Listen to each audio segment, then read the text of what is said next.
Hello, my loves. Today we are going to talk about curling. In honor of the Olympics being held in South Korea, we are eating bibimbap from Tapt. This is the bibimbap. Tapt is this really cool Korean restaurant. Great food, great service. Definitely support them, guys. Shh. Be quiet. Okay, so let's start off by mixing in the gochujang sauce. So we get the sauce, comes in this nice little container. So we'll dump that in. Oh, that's a lot. And we're mixing. You break the egg, you get all up in there. This is easier when you're not trying to do it at an angle away from your face. Okay, I'm gonna do it because we'll be here forever and we're all busy. We all got stuff to do. Oh my God, so how in the heck? It's also normally not this messy, but I'm special. Definitely recommend eating there and getting stone pot. Like, you just can't compare. Stone pot is basically, this comes in a hot pot made of stone. You crisp up the rice and it's just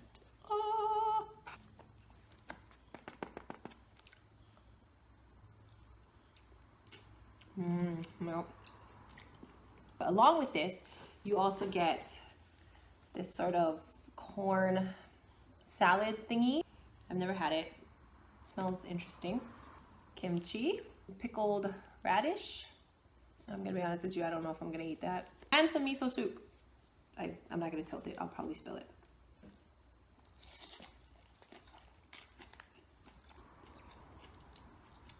So crispy and spicy. My love for curling started off like most great love stories, in a bar. But for real though. My friend and I just finished watching a performance, a play thing at Hawaii Theater. Oh, so good. I was gonna tell more of my story, but it's so good. I got a little bit more. We finished watching this play and we decide that we want to go to someplace chill to go have a drink. So we end up, tangy, but good. I wasn't expecting it to be that tangy, but woo, kimchi.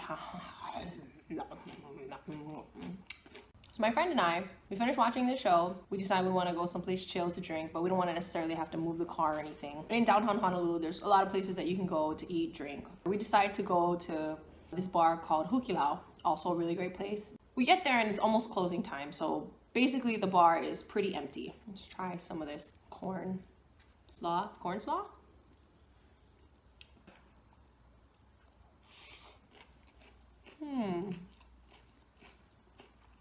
I don't know about the corn slaw yet. I need a couple more bites to decide. We go to this bar, it's almost closing time, so basically it's just me, my friend, the bartender, and one of the servers. And it just so happens that curling is on TV.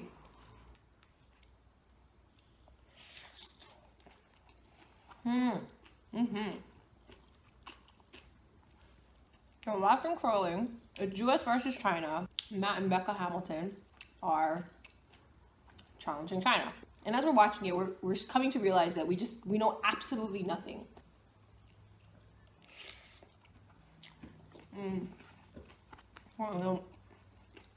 After you break the egg, it mixes with everything.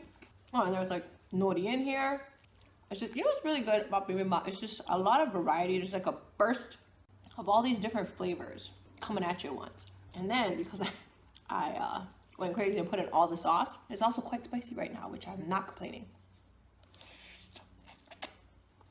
Oh, I don't know where I went. I guess I went back in the bowl. The way the Olympics films this, it definitely adds to the interest because, first of all, they do this with everybody who's curling, doesn't matter. So it's like the algorithm for camera angles is all the same. We're watching Matt. He's basically in this crazy low runner's pose push off. I mean, this thing is almost like a split. Like the one back leg is, geez. the one knee is bent, and then the other leg is just sort of straight back like that. And he pushes off the ice, and he has the stone thing in his hand, and the stone thing has a handle. So like as he pushes, it sort of does this thing, and then he kind of like turns it out like that. Well, I don't know if he turns it out, if he turns it in, but there's sort of this like slow turn so that as the stone is moving down this ice alley, it has this slow rotation to it, which is, you know, I'm sure that's supposed to help strategically, like when it bangs into other stones and things like that. So after that, it switches to a bird eye view, and the bird eye view is of the person who is sort of gliding along with the stone. So in this case, it was his sister Becca. So it shows the bird eye view, and it's funny because, so you don't see Matt anymore, but you see the stone, you see the bird's eye view of Becca, and then all of a sudden you just start to hear, yup, yup, yup.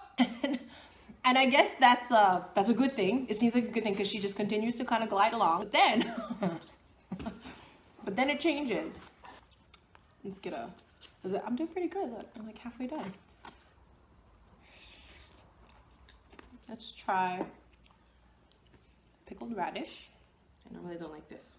It tends to make me gassy.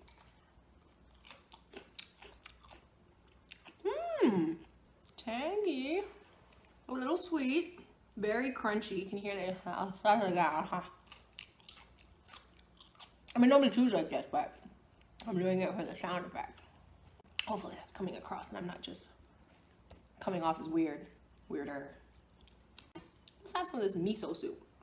Maybe mix it up a little bit.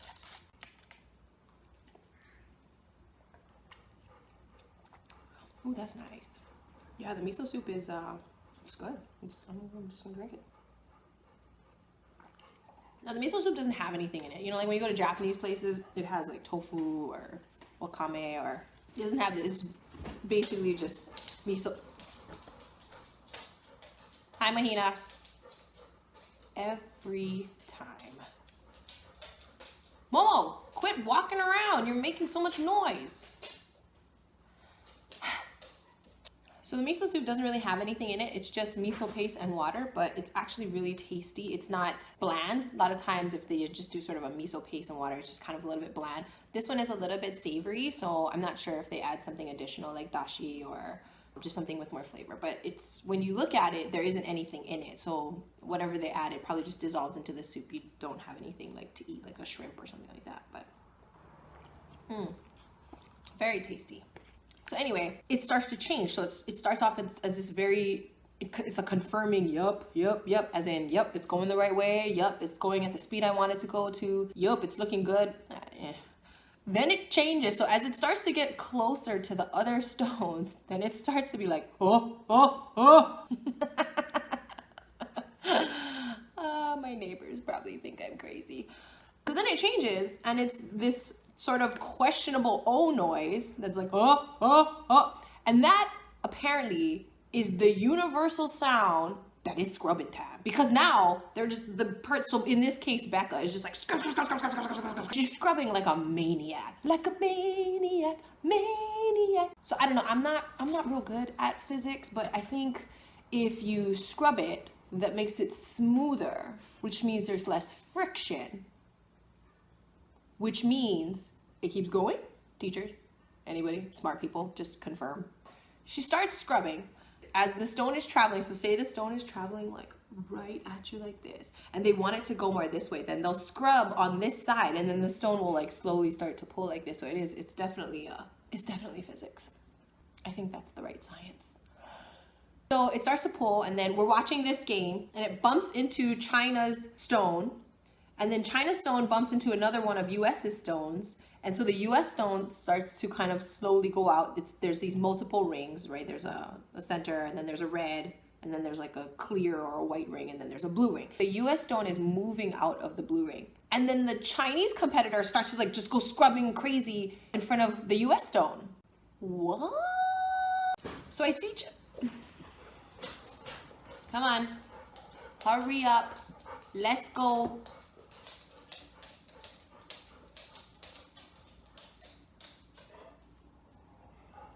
This might happen in every video, I'm just forewarning you. So I see China start to scrub at the US stone. So I asked my friend, is China trying to keep the US stone in the blue ring? And he says, yeah, I think so. Maybe the blue ring is minus points. Just so you know, that is not true. That was just one of the many incorrect observations we made that night. In addition to that, I think we also determined that you don't get any points if the stone is in the white ring, but you get points if it's in the red ring. As I established, we also determined that you get minus points if it's in the blue ring. Ah.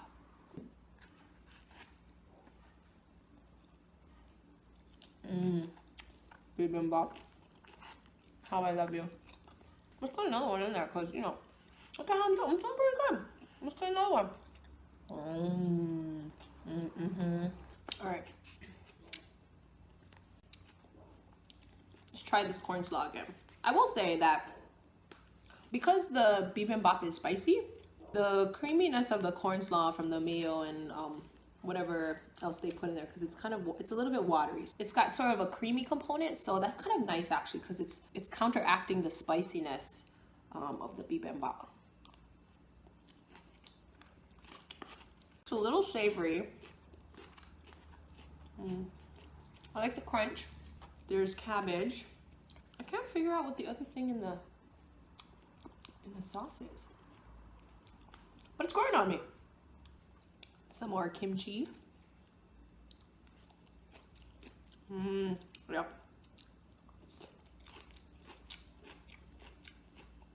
And definitely more of the pickled radish. This was a fun surprise. I'm surprised. I'm like this. I really don't like radish. I'm proud of myself. My spicy too. Ooh. It hits you right here, but in a good way. Let's finish off the miso soup. Oh, delicious. We'll just leave that there so there's balance. Despite having made a lot of incorrect observations that night, I continue to watch curling and hear some of the things that I've learned.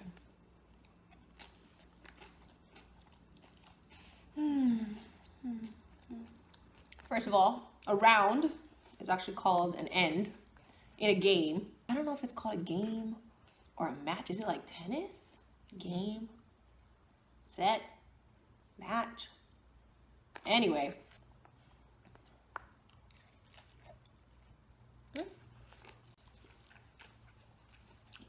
In every end, each team has 10 stones. The teams alternate gliding their stones down the ice towards this bullseye looking thing at the end, which is called a house. Down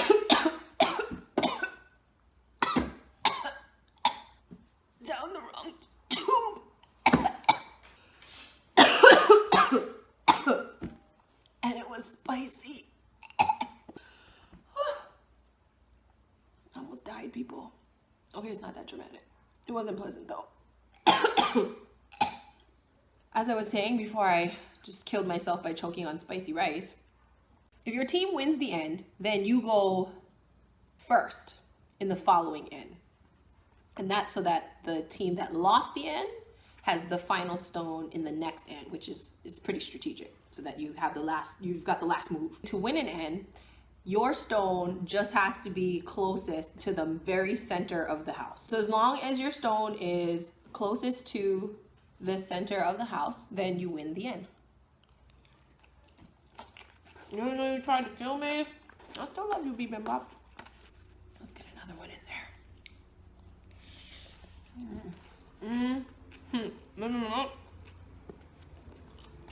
You are so tasty. And here's the cool part.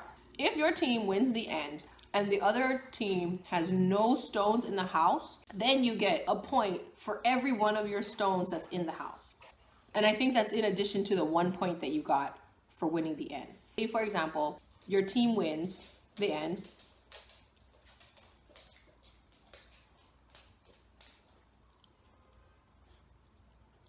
Do you mind?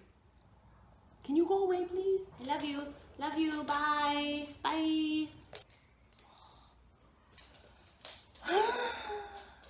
Okay, lie down. You're a good girl. There's a good girl. You have something on your face. What the? So the end is over. Your stone is obviously closest because the other team has no stones in there, and you have 4 stones in the end, or in the house, I'm sorry. Then you actually get 5 points, I believe. So you get 1 point for winning the end plus 4 points per stone. Maybe you guys can confirm that? I guess I could look it up, but it's more fun to just pretend like I know what I'm saying and then somebody tell me that's not what it is, and then I'm like, oh, all right, cool. In the midst of watching all of these games, I just really fell in love with curling because I just thought it was so cool. It doesn't seem like you have to necessarily be really physically fit or born with some kind of like amazing talent, because the game seems pretty much based on physics. I guess anyone who's pretty good at physics or just the understanding of, you know, all of those different things could ideally be a curling player. What do you call people who play curling? So you could play the sport, except for the thing where they do with the splits. That actually seems kind of hard. You might need to limber up for that. Not really much of a story, I guess, but I just wanted to talk a little bit about it because it was kind of fascinating to me. I've never watched curling before. I actually normally don't even watch the Olympics. I know I'm so bad. Just wanted to share that with you guys and find out from you guys if you guys watch curling.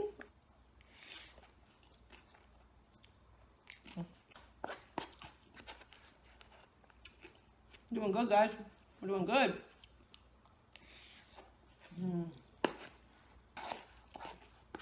It's just amazing. And the components of this meal are nothing complicated. Rice, veggies, egg, sauce. And yet, it's delicious. I mean, the crunchiness helps. Let's see. Can we do this? Wait, let's try and get this all one big bite because I almost already died. So let's just live life to the fullest.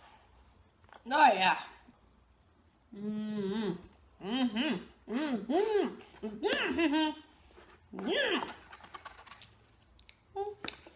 Okay. Now let's finish up these guys. Corn slaw. I didn't start off loving it. Actually, honestly, didn't even know what it was, but it has grown on me.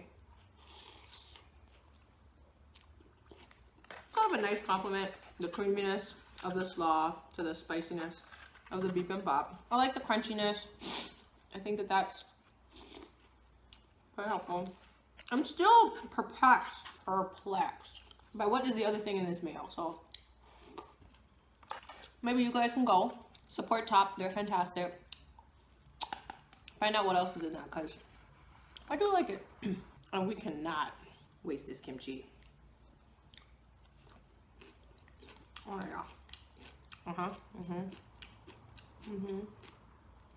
It's like just so fermented. Like there's no other word for it. It's just very well fermented. Sour, but still crunchy. I like it when it's a little bit crunchy still. And the most surprising of all, this pickled radish. So much for alu. They're so crunchy and tangy, and I just they're like that friend that I never thought I would have, because I was like, I don't know about you, but then I got to know you and I really like you. You know who I'm talking about. Oh, all right, guys, we are done. That was Bibimbap from Topped. Really great place, guys. I'll have some information about where they're located. Were there any sports that you guys were really digging this year? I heard snowboard was pretty interesting. Something called the skeleton. Thanks again, guys, for watching. Please subscribe. Let me know if there's anything else that you guys want me to eat or talk about, and I will see you guys in a week. Take care. Were you snoring the whole time?